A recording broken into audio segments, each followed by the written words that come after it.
hablamos con el comisario Luis López en el marco de los procedimientos que ayer ya se realizaron en contra del clan Rotella. Y lo que le preguntábamos, Tere, principalmente es cómo se forman estas pandillas en los barrios. Sí. ¿Cuál es el caldo de cultivo? Más allá del procedimiento policial, la aprehensión o no de yogur, de bizcocho y de no sé qué cuánto, ¿cuál es el caldo de cultivo que utilizan estos grupos para ir captando adeptos? Si es una cuestión de dinero, si es una cuestión de convicción, si, ¿por dónde pasa realmente? Y él explicaba primero que Rotella en su momento formó parte del primer Comando Capital y que luego adoptó la metodología de clanes que operan en Rosario, Argentina, que lo que hacen es ingresar a las familias, o sea, al núcleo familiar, y equiparábamos más o menos como una cuestión de oportunidad de negocio que se le presenta. Entonces vos entras a este esquema de venta de droga al menudeo, pero es más o menos algo como vender ollas de una marca en particular que te hacen las demostraciones ahí en vivo siempre. Sí. O ingresar a uno de estos sistemas de venta por catálogo, pero del crimen organizado, de lo ilegal y del negocio de las drogas propiamente, con un ingreso para las familias mucho mayor al que podría darles otro tipo de cosas. Contaba esto a Monumental en una primera parte el comisario Luis López, jefe del Departamento contra el Crimen Organizado. Rotella en su momento dado tuvo una mirada al primer Comando Capital y otra mirada al clan de Rosario. La organización, cómo se manejaba el primer Comando Capital, le interesaba bastante por el adoctrinamiento y porque tenía un método de conducta infalible.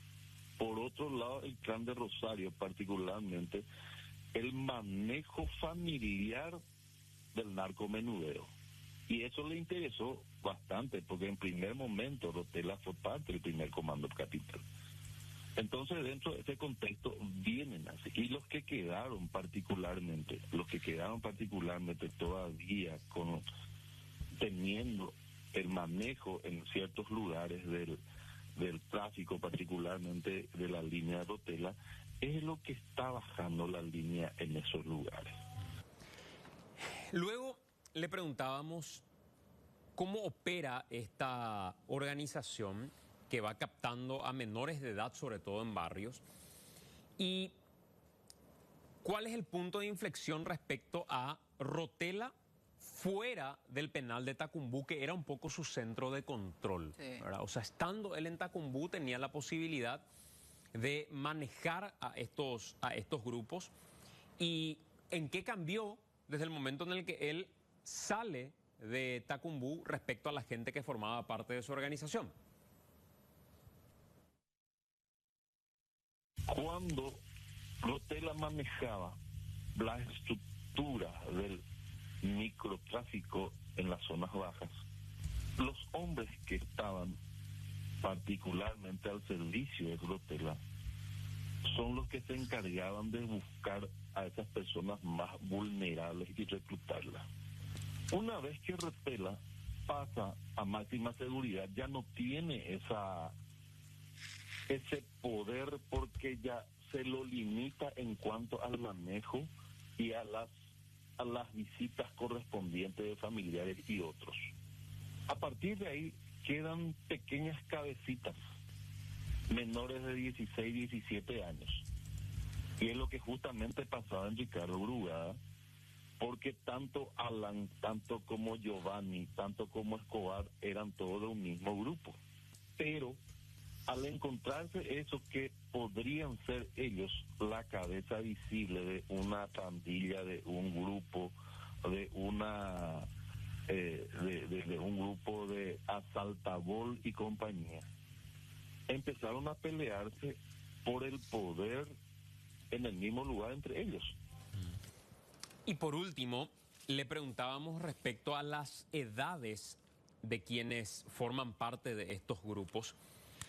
Y él decía dos cosas. Primero, que hay chicos ya desde 12 años que son reclutados, por ejemplo. Bárbaro. Y una de las cosas con las que ayer se encontraban durante el operativo era con niños desde 1 año que no tenían padres porque sus padres estaban en la cárcel. Claro. Y quedaban a cargo de los abuelos. Gente de 70, 75 años que ya no tiene la misma energía como para poder cuidar y criar a esos chicos, pero eran quienes estaban a cargo. Sí. Porque sus padres estaban en la cárcel. Y por eso es el caldo de cultivo. Exacto. Justamente el lugar. Así mismo. Esto decía el comisario Luis López. Desde el momento que uno está pasando el Parque Caballero, desde el momento que ingresa lo que es Pelo Pincho, San Felipe, ellos ya se dan cuenta particularmente si esa persona es policía, es una persona civil, es funcionario de prensa. Entonces ellos saben, entonces es muy difícil el levantamiento, pero trabajamos en carácter de hormiga despacito y llegamos a concluir ayer, mi querido Santiago. El detonante cuando se alzan los videos y ellos mismos alzan, y también alzan los vecinos preocupados, el enfrentamiento constante entre estos chicos donde se cobraron vidas. Lo importante es de que ellos estaban incluyendo en su grupo, a su pandilla, chicos de 12, 13, 14, 15, 16 años en algunos casos, inimputables inclusive. Ayer encontrábamos a niños, mi querido Santiago, uno con 1 año, con 2, 3, 4, 5 años, sin padres.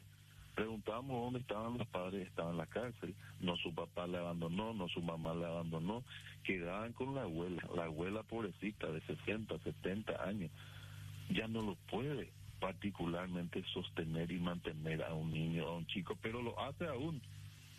Entonces esas son las detonancias y una preocupación también en donde las instituciones del Estado tienen que ingresar con fuerza a los efectos de salvaguardar a esos chicos. Porque al final este es un problema que en última instancia es un tema de la Policía Nacional. Claro. Acá estamos hablando de cuestiones que hacen a salud, a servicios públicos de rehabilitación, como lo mencionábamos ayer en el telediario. Sí. Un servicio de rehabilitación, ¿cuánto cuesta realmente? Y muchos de estos dramas que se están dando en estos barrios no pasan por una cuestión policial, sino que pasan por un abordaje de salud pública. Por supuesto, y evidentemente entre las prioridades del gobierno, por lo que se ve al menos, no está la prevención propiamente. Sí están haciendo estos trabajos de represión y persecución, pero el tema está en que, por ejemplo, recordemos que uno de los puntos centrales de la campaña de Santiago Peña para la presidencia de la República había sido Ceausescu. Sí. Pero eso no se pudo implementar, se cambió a Sumar, o sea, evidentemente hay una cierta también debilidad en los proyectos que se plantean. Así mismo. Hasta este momento, por lo menos, a pesar del cambio del nombre, una de las patas importantes que falta es saber cómo Senavico ha utilizado el dinero que recauda a partir de, o que administra, digo, a partir de la incautación y el comiso de bienes para establecer centros de referencia en materia de salud pública. Porque esto está dispuesto por la ley. Así mismo. Entonces, si no se cumple la ley, alguien tiene que ser procesado también. También.